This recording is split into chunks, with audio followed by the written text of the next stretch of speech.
মা, কোথায় গিয়েছিলে তুমি? আমি সেই সকাল থেকে খুঁজছি তোমাকে। তোর মতন তো আর খেলা করে আমার দিন চলে না মা। এই সংসারের সব কাজ আমাকে করতে হয়, একটা কাজেও তো হাত দিস না, সারা দিন শুধু ধিঙ্গিপানা। আজকে আমি তোমাকে মুরগি রান্না করতে সাহায্য করব মা।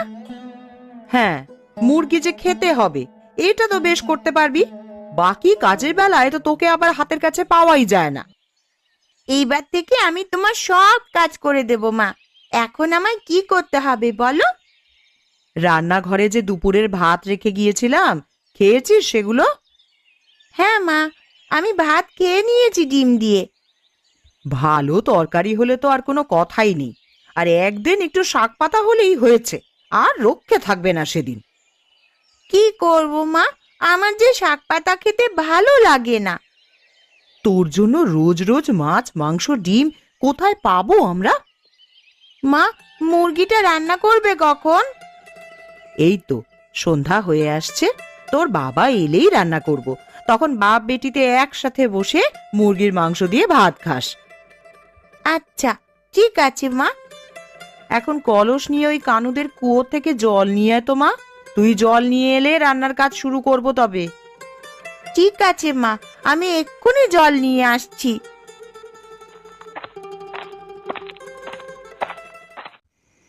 এত রাত হয়ে গেল, এখনো তো লোকটা বাড়িতে ফিরলো না, আমার তো খুব চিন্তা হচ্ছে। বাবা তো কখনো এত দেরি করে বাড়িতে আসে না মা। তবে আজকে কি হলো বাবার?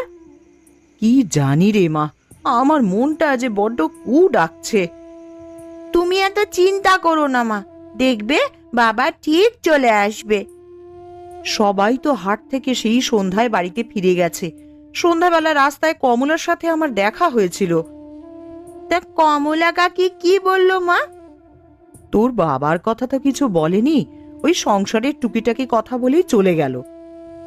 দেরি হচ্ছে দেখে তুমি তো মাংস রান্না করে ফেললে, তবে বেশ ভালোই হয়েছে। বাবা এসে গরম গরম মাংস দিয়ে ভাত খাবে। আরে আমিও তো সেই জন্যই রান্না করে ফেলেছি, ভাবলাম তোর বাবা এলে সবাই মিলে একসাথে খেতে বসবো, কিন্তু তার তো কোনো খোঁজ নেই দেখছি। বৌমা, বৌমা একবার বাইরে এসো তো দেখি, তোমার তো সর্বনাশ হয়ে গেল বৌমা। কি হয়েছে দাদা, আপনি এভাবে হাঁপাচ্ছেন কেন? আর ননির বাবা কোথায়? এখনো মাছ ধরে ফেরেনি নাকি? ননির বাবাকে যে জলের স্রোতে ডুবিয়ে নিয়ে চলে গেল বৌমা। এ কি বলছেন দাদা? না না, এ হতে পারে না, উনি আমাদের ছেড়ে এইভাবে চলে যেতে পারেন না। কত করে বলি এই কাজ ছেড়ে মাঠে গিয়ে কাজ করো, এই কাজে আমার ভয় করে, তা কে শোনে কার কথা? এখন তো নিজের সাথে সাথে তোমাদেরকেও ভাসিয়ে নিয়ে গেল গো। আপনি তো সেখানে ছিলেন দাদা, আপনি কেন ওকে বাঁচাতে পারলেন না? আমি অনেক চেষ্টা করেছি বৌমা, কিন্তু নদীর আগ্রাসী স্রোতের সাথে আমি পেরে উঠিনি। অনেক কষ্টে নিজের জান নিয়ে ফিরে এসেছি। ও মা, তাহলে এখন মাংসগুলো কি করবে? মাংসের সাথে আমাকেও খেয়ে নে পোড়ার মুখী, খাওয়া ছাড়া আর কিচ্ছু বোঝে না। এইদিকে যে বাবাকে খেয়ে বসে আছে সে খেয়াল নেই। ওকে বকে আর কি হবে বৌমা, যা হবার তো তা হয়েই গেছে, এতে তো ওর কোনো হাত নেই। এখন আমি আসি বৌমা, নিজেকে শক্ত করো, মেয়েকে নিয়ে বাঁচতে হবে তোমাকে এখন। আচ্ছা, আসুন দাদা, আমার যে সব শেষ হয়ে গেল। মা, ও মা, আমার না খুব খিদে পেয়েছে। কাল রাত থেকে তো জল খেয়ে আছি, আর পাচ্ছি না মা।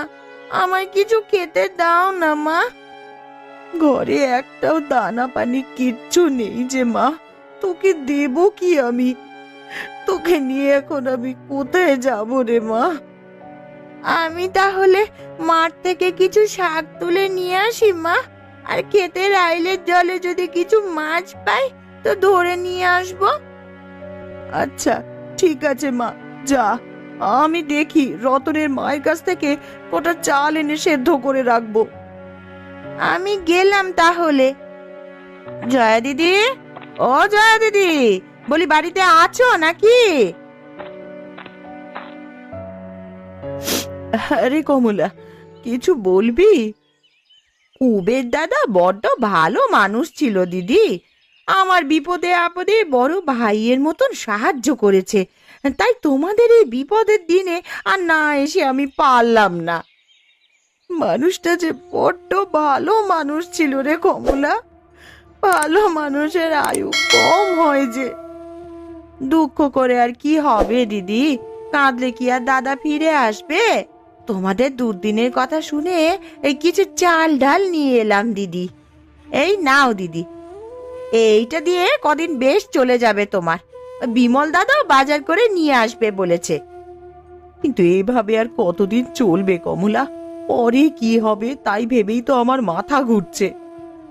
ও সে একটা না একটা কিছু হবেই, তুমি এত চিন্তা করো না দিদি। আমি এখন আসি গো দিদি, আমাকে আবার এই সবজি আনতে যেতে হবে ও পাড়ায়। আচ্ছা, ঠিক আছে, আবার আসিস।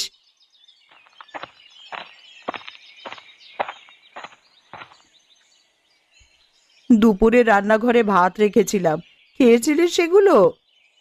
হ্যাঁ মা, খেয়েছি। রাতের জন্য কি করবে মা? কি করব তাই তো ভাবছি। দুটো চাল সেদ্ধ করব আলু দিয়ে, আর একটু ডাল রান্না করব। বেশ, তাই করো। কাল আমি আবার মাঠ থেকে শাক তুলে নিয়ে আসবো মা। ঠিক আছে মা, আমার পেটে জন্ম হওয়াটাই তোর সবচেয়ে বড় দুঃখ রে মা। তোকে ঠিক মতন খেতে পড়তে দিতে পারি না। তুমি থাকলেই হবে মা, আমার আর কিচ্ছুটি লাগবে না। আমি ঘরে গিয়ে প্রদীপ দিই মা। কই রে বৌমা, বাড়িতে আছিস নাকি তোরা? আরে পিসি যে, এসো এসো। তা হঠাৎ এই কাঙালির বাড়িতে কি মনে করে গো? আমার বাছা যে মরে গেছে, কই আমাকে যে একটিবারও খবর পাঠালি রে তোরা? বাচ্চার শেষ দেখাটা অবধি দেখতে পেলুম না রে। আমরা নিজেরাই যে তার শেষ দেখা দেখতে পাইনি পিসি, তুমি দেখবে কি করে? কেন রে? ওকে যে নদীর স্রোতে ডুবিয়ে নিয়ে গেছে, ওকে তো আর কোথাও পাওয়া যায়নি পিসি। আমি তো এই লোক মুখে খবর পেয়ে এলাম। সবাই বলছে তোমার বউটা খুব দুঃখী হয়ে গেছে। ও তাই শুনেই আর দেরি না করেই চলে এলাম।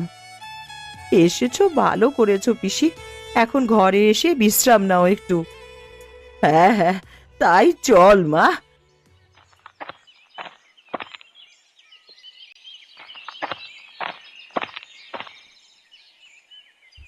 কি রে মা, এইভাবে মুখ গোমরা করে বসে আছিস কেন রে?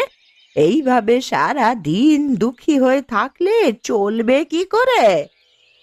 কি করব পিসি, আমার যে সব শেষ হয়ে গেল। এখন মেয়েটাকে নিয়ে আমি কোথায় যাই বলো তো পিসি? তুই এত ভাবিস নে বৌমা, বিধাতা ঠিক একটা না একটা উপায় বার করে দেবেন। তুই তো সুন্দর কুমড়া ফুলের বড়া বানাতে পারিস, সেগুলো বানিয়ে বিক্রি করলে কেমন হয় বৌমা? তা আমার কাছে কি আর কেউ এসব কিনতে আসবে পিসি? কেন আসবে না বাছা? মানুষ আসবে খাবারের স্বাদে। আর তাছাড়া বাজারে যে জায়গাটাতে কুবের মাছ নিয়ে বসতো, সেখানে তুই এইগুলো বিক্রি করবি। হ্যাঁ, এটা একটা ভালো বুদ্ধি দিয়েছো পিসি। সেই সাথে আমি চিতই পিঠা আর ডিম সেদ্ধও করব। মানুষ খিদে পেলে আমার কাছে এসে খেয়ে নেবে। আরে হ্যাঁ রে হ্যাঁ, কত মানুষই তো ওখানে দোকানদারি করে। খিদে পেলে তোর কাছ থেকে খেয়ে নেবে। আর এতে তোর নিজের সংসারটাও ভালোভাবেই চলে যাবে বাছা। তুমি আমায় খুব ভালো বুদ্ধি দিলে পিসি। আমি তো ভেবেই কুল পাচ্ছিলাম না যে কি দিয়ে কি করব।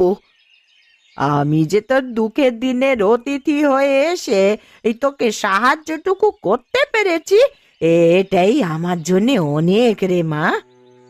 তুমি এই দুঃখী বউয়ের অতিথি হয়ে এসে আমার দুঃখ লাঘবের উপায় বলে দিয়েছো গো পিসি। এক কাজ কর মা, এক্ষুনি তাহলে কাজটা শুরু করে দে। কাল সকাল থেকে এই দোকানে কুমড়া ফুলের বড়া নিয়ে বসবি বিক্রি করার জন্য। আমি এখনই ননিকে কুমড়ো ফুল তুলে নিয়ে আসতে বলি পিসি, আর বাকি কাজগুলো সেরে রাখি। ঠিক আছে, তুই সব কাজ গুছিয়ে রাখ, আমি ঘরে গিয়ে একটু বিশ্রাম নিই বরং।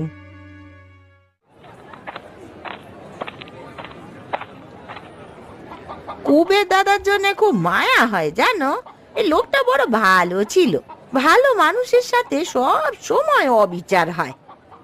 সে তুই ঠিকই বলেছিস কমলা। কুবের তো আমার খুব কাছের বন্ধু ছিল, খুব ভালো ছিল রে। আমার আপদে বিপদে সবসময় আগে আগে যেত। কুবের দাদা মারা গিয়ে জয়া দিদিকে যে অকুল পাথারে ভাসিয়ে দিয়ে গেল গো, এই এখন মেয়েটাকে নিয়ে দিদি যে কি করবে।